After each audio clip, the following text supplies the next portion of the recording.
Soledad and I'm going to be talking about how video games affect kids.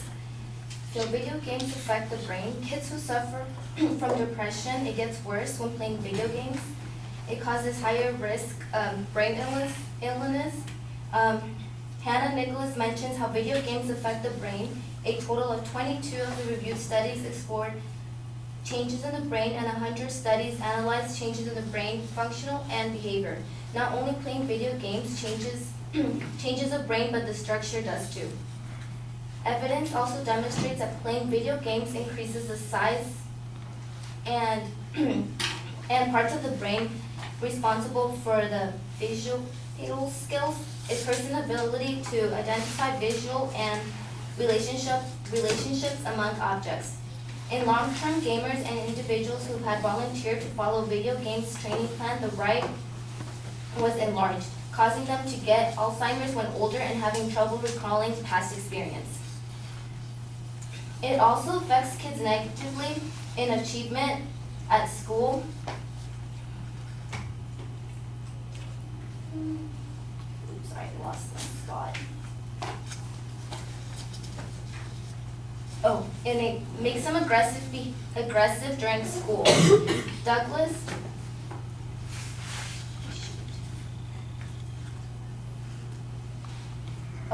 has shown that children who has computers to play perform better in school. However, regardless of the content, the amount of play could affect grades negatively by displaying time spent in other educational and social activities.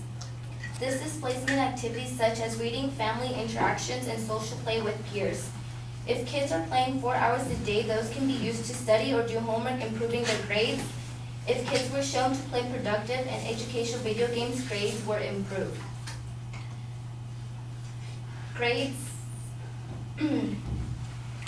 Video games also promote violence in children. It makes kids more aggressive with others. Andrea Norcia mentions researchers have also found that controlling for prior aggression, children who played more violent video games during the beginning of the school year show more aggression than other children later in the school year. The aggression gets kids in troubles because they are lashing out at other students for very small things. They are not able to control their anger. A study has shown that 89% of video games include violent contact and that about half of the games include violence against others of the characters.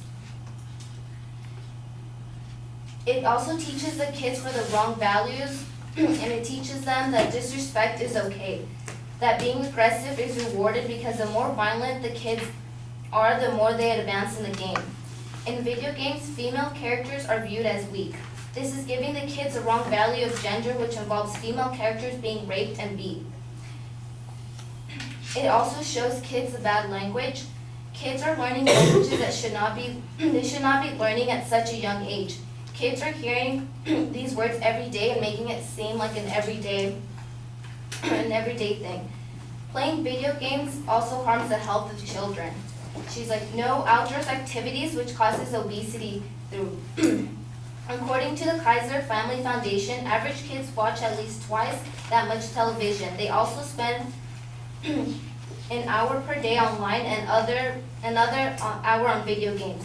These activities, collectively called screen times, are widely blamed for a tripling of obesity rates in children since 1980s. Kids are spending too much time on screen time and doing activities outside. When playing, they are just sitting down, laying down, and most of the time they are eating junk food while playing these video games. Kids get addicted. Researchers have discovered that video games can be addictive, known as the internet gaming disorder. These video games addicts have cravings and feelings pleasure when it comes to playing the same way that drugs and alcohol make people feel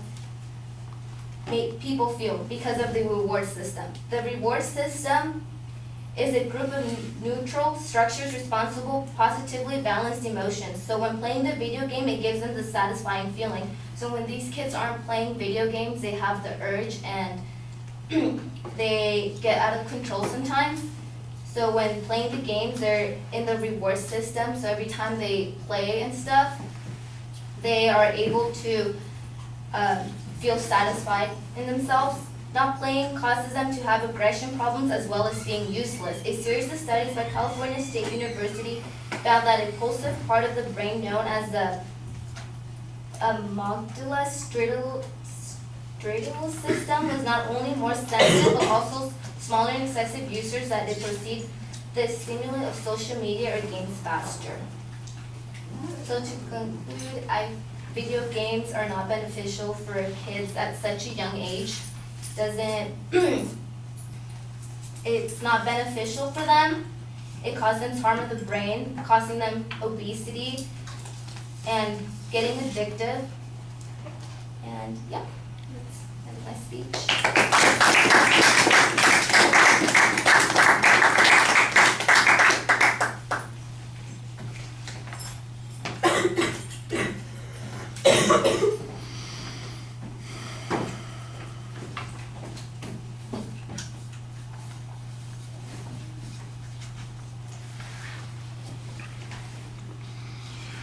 All right, at the beginning of the presentation, your proposition basically says you're going to tell us how video games can affect kids.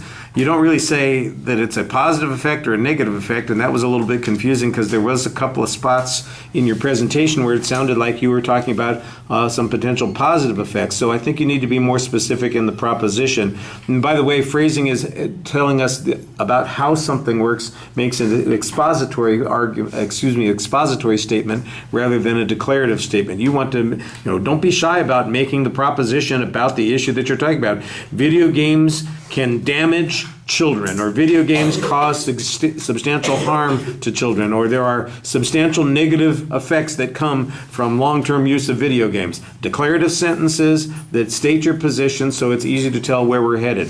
There's no preview of what the supporting content is going to be, so information just starts kind of pouring out in a random order. Now, at the end, I can see a little bit more of a structure, but it's really still hard to pick out. The first point suggests that video games expand the brain and its size, and I'm going, well, that doesn't sound like a bad thing. And then, in fact, you've even got a quote there that talks about how it expands their ability to respond quickly, their visual acuity, that kind of thing.